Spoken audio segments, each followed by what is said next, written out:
Hey kind person, would you be so nice to spare me a room at your place for overnighting? I'm going to be in town for several days and I thought it would be cheaper. No, creep, get out of my face. Are you kidding me? Hey babe, you like what you see? Maybe. I think you should lend me the keys to your heart, so I can visit it whenever I want.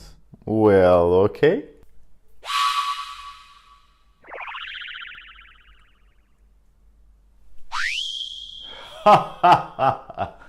You are mine now.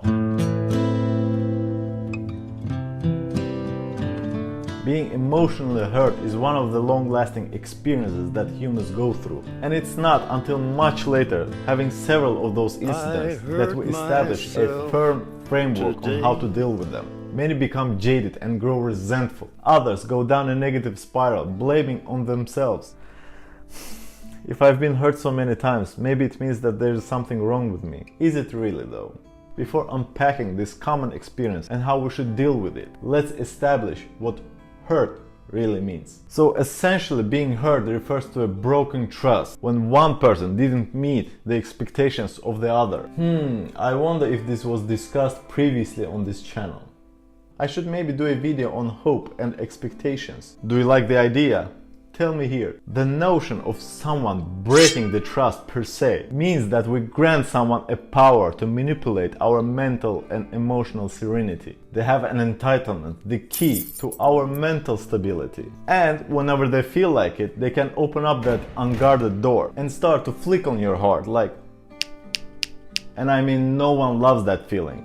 Unless you're a masochistic person of a different breed. And I get it, the childhood's foundation lies on trust and bonding. A child has to be dependent on someone else, preferably a parent or a guardian, in order to thrive and blossom. Also, human beings have benefited so damn much from social interaction that it has become an evolutionary, deep, resonating part of us. So that's why we want to be social, to create and nurture bonds, relationships, both in form of service exchanges and mental growth. Mirroring one another helps us to recognize our own personality traits, characteristics, to understand what we can improve and what we're good with. Learn about ourselves. But the thing is, that feeling of needing someone sticks with you throughout your whole life, beginning from childhood all the way through adolescence and up to adulthood. It's there with you, without you even knowing. If you listen carefully, I said need for someone. That's right, and exactly how many feel. The notion of needing, mine is this and mine is that, are constantly used in our communication and mainstream media when it comes to describing things that drive us, especially referring to relationships. It didn't satisfy my needs, so I ended it. My needs weren't met in my current position, so I took the new offering from this corporation. So from the sound of it, we constantly need things from the outside to feel content with ourselves, with our being. It's never enough with what we have, and we trick ourselves to seek outside, to find something that can fill the void. That is the pure definition of neediness. Because besides food, water, sleep,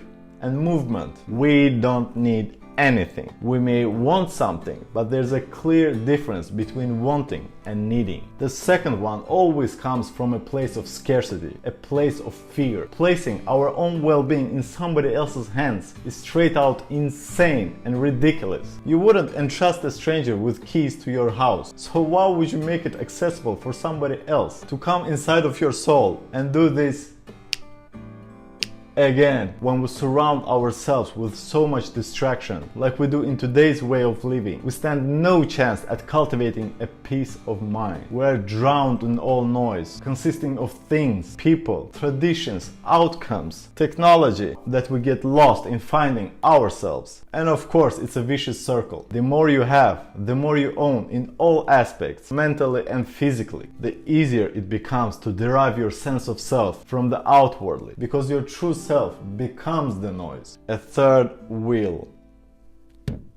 Then there's a very small step from being at peace to experiencing a pain of hurt and distrust. You may long after having a romantic partner, almost become desperate, get one at some point, and invest all your energy into that. Become that. Then when the stabbing happens, you become extremely jaded. Why, you ask? Because the steeper the height of your romantic euphoria, the bigger the splash of your landing on your ass will be when you fall down. After being hurt, of course. We can become hurt by so many different people in our lives, not just only romantic partners. I am most certain that everyone has experienced a hurting feeling of a good friend who has been by your side for a very long time, knows your secrets and all your small personality traits, can read your mind just by mere look at you, suddenly becoming cold and distant, without any rational explanation. At least in your mind, we think that it was our own little world that has crumbled down and feel like the betrayal made us cold-hearted, that we will never be able to open up for others. So what does this all mean?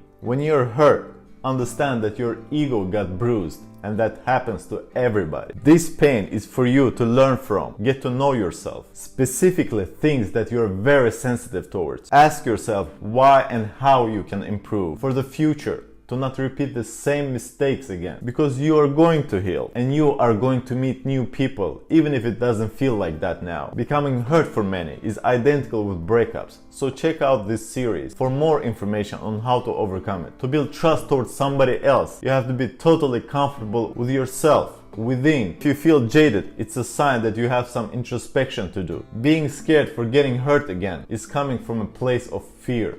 Don't make fear to consume you. Not wanting to give because you feel that you lose a part of yourself when you give. The truth is, when you're content, abundant, and start from a place of love, there's nothing to lose. You're just a vessel for ever-passing energies. Nothing sticks with you for a long time. You are not clingy, be it for positive or negative energy. Watch Building Blocks, it might help you in your journey. Being hurt is a part of human experience and attaining wisdom in life. It's not about whether you will be subjected for it or not. Everybody goes through it. It's about how you handle the situation. If I give you a hammer, you can use it to demolish something, or let it aid you in building something great. The choice is yours, my friend. Remember, no one can hurt you unless you let them. Hossein out.